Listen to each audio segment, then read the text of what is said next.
Hey everybody, how's it going? Sorry for the weird angle, but I'm using my selfie stick today. This is my porch. I'm not going to show you the rest of it though, because it's a mess. But I just wanted to apologize to everybody for not having made a video in a while. A lot of stuff has been going on.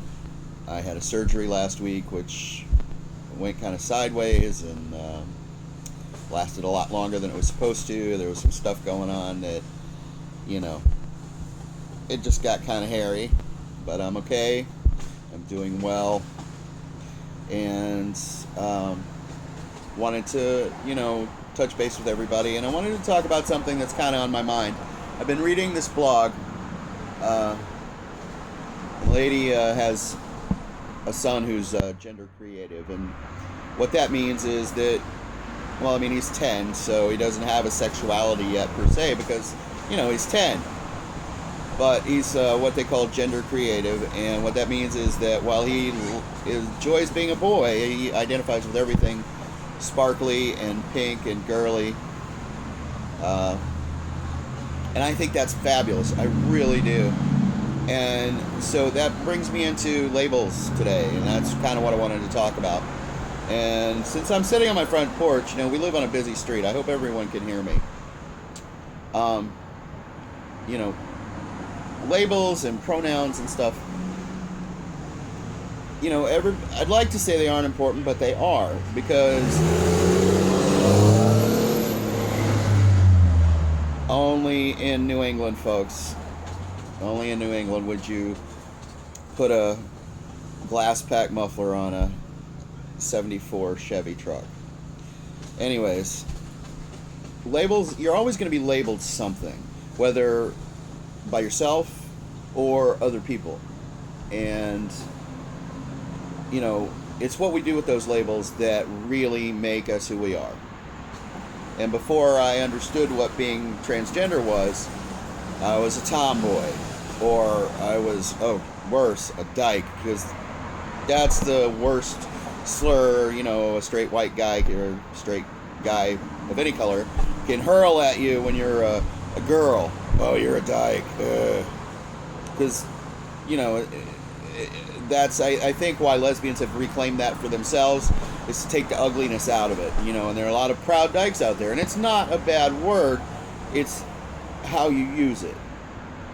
And the thing with any label is it's not inherently bad, except if you're using it as a way to hurt someone. And and that's my thing is, don't hurt people. Don't go around slinging slurs because oh, I don't know any better, or that's the way I am, or I mean it all in fun. If you're calling somebody a faggot, whether you mean it in fun or not, it's hurtful. If you're calling somebody a tranny, it's hurtful. It can be very hurtful to the people you're talking to. And it only takes one word to send somebody who's already not feeling well enough about themselves over the edge. And, if you said something in innocent jest, but, it happened to hurt that person to that day, and they were like, oh, that's it, I'm done, and then they go home and kill themselves, you would feel horrible. So, while labels aren't inherently bad, before you try and label someone, why don't you ask them what they want to be called? Why don't you communicate with them to find out where their head's at? And it takes a little bit of effort. Not everybody's willing to put that in. I get that.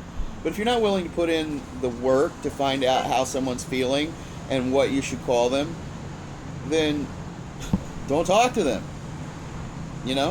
If you can't be bothered to find out if I call you a tranny, is that going to bother you? Then don't talk to them.